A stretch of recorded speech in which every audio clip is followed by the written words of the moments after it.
You have been throwing away a pest deterrent every single morning. That used tea bag, still damp, still warm, goes straight into the bin without a second thought. Meanwhile, aphids are moving into your roses. Spider mites are settling into your tomatoes. Quietly, one leaf at a time, and the spray bottle you reach for next barely works anymore. No matter how much you use. Here is what gardeners have quietly known for generations. Long before garden centers sold anything in a bottle, spent tea leaves contain compounds that many soft-bodied pests find genuinely unpleasant. Not a forever shield. Not magic, but a real evidence-based tool sitting in your kitchen trash right now, ready to be used instead of wasted. Today, the science of why it works, exactly how to brew it, the mistakes that ruin a batch, and how to use it without wasting a single drop. First, why the pests you are fighting are winning more than they used to, even with the same spray you always trusted. Second, the exact ratio that turns tea waste into a usable garden drench, without wasting the tannins you are counting on. Third, the one application mistake that wastes an entire batch before it even has a chance to work. Stay through the deep dive, because the same drench can quietly feed your soil too, turning one daily habit into 2 garden wins. If this is your first time here, subscribe now and hit the bell. Every week we turn things you already own into real garden solutions. Here is the part your spray bottle will not tell you. Many common garden pests build tolerance to repeated chemical treatments over time. The same spray that worked 2 summers ago now barely slows them down, even at a stronger concentration. Insects reproduce quickly, and the ones that survive one season pass on that resistance to the next generation. That is why some gardeners find themselves spraying more often every year.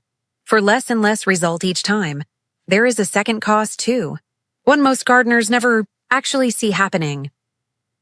Repeated synthetic applications can wash into surrounding soil with every heavy rain that follows. Over time, that runoff can disrupt the same beneficial microbes your plants depend on to break down nutrients naturally. So the industry answer is usually a stronger spray, applied more often, which only deepens both problems at once. But there is a quieter alternative, one that does not fight the soil to protect the leaf above it. It starts with something sitting in your kitchen right now, something you were about to throw away. Tea leaves are rich in tannins, naturally astringent compounds the plant produces for its own defense in the wild. When concentrated into a drench, those same tannins carry over fully intact. Research on plant tannins shows many soft-bodied insects, including aphids, mites, and some thrips, find high tannin surfaces unpalatable. It is not a poison. It is closer to a taste they actively avoid whenever another option is nearby. Given a choice, many will simply move to an untreated plant nearby instead of pushing through. That is the honest version of how it works. A deterrent, not a kill switch, and that distinction matters. Black tea tends to carry higher tannin levels than green or herbal varieties, which is why it works best for this method. Herbal blends and delicate white teas generally will not give you the same concentration, so save those for drinking. There is a second benefit layered underneath the first. Tea leaves are also naturally nitrogen-rich, the same nutrient most store-bought fertilizers are built around. When the used drench eventually reaches the soil, that nitrogen feeds the same beneficial microbes doing the real long-term work. One tool does 2 jobs: deterrent on the leaf, mild feed in the soil below it. Now let us brew it properly, because the ratio matters far more than people assume. Start with a generous handful of used black tea leaves, or 4 to 5 emptied tea bags. Steep them in about 1 liter of water for 24 hours at room temperature. No shortcuts here, not boiling. Boiling water can break down the very compounds you are trying to preserve. Strain out the leaves completely. What remains is your concentrated drench, ready to be diluted. Dilute it further, roughly 1 part drench to 2 parts water, before it ever touches a leaf. Undiluted tannins can be too astringent for tender young growth, especially on seedlings and new transplants. If you are treating young or newly transplanted plants, dilute it even further to be safe. Before spraying a whole plant, test it on a single leaf first and wait 24 hours. If that leaf shows no discoloration or stress, the rest of the plant should tolerate it just as well. Pour the finished mixture into a spray bottle, and you are ready to apply it. But timing this next step wrong is the single most common mistake gardeners make with this method. Apply the drench in the early morning, while leaves are still cool and slightly damp with dew. Midday sun evaporates the solution before pests even encounter it, wasting the entire application. Focus on the undersides of leaves, since that is where aphids and mites actually gather to feed. Soft-bodied? Cluster-feeding pests respond best to this treatment, while hard-shelled beetles largely ignore it entirely.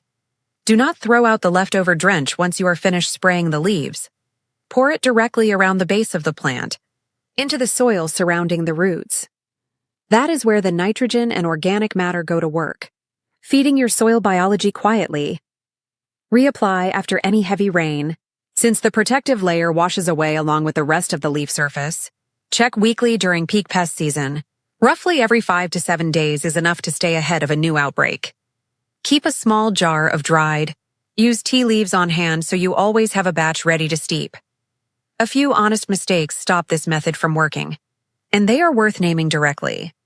Using tea leaves with milk or sugar residue is the most common one, since sugar can attract new pests instead of repelling them. Rinse used bags briefly if you take milk or sugar in your tea before steeping them for this purpose. Spraying during full sun is the second mistake, and it wastes almost the entire batch you just brewed. Skipping the patch test is the third, especially on plants you have never treated with anything like this before, and expecting it to work on an infestation that has already exploded is the fourth, and the most important to understand.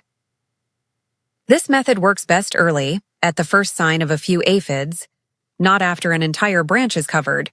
For a heavy, established infestation, this drench becomes one part of a bigger recovery plan, not the whole solution on its own.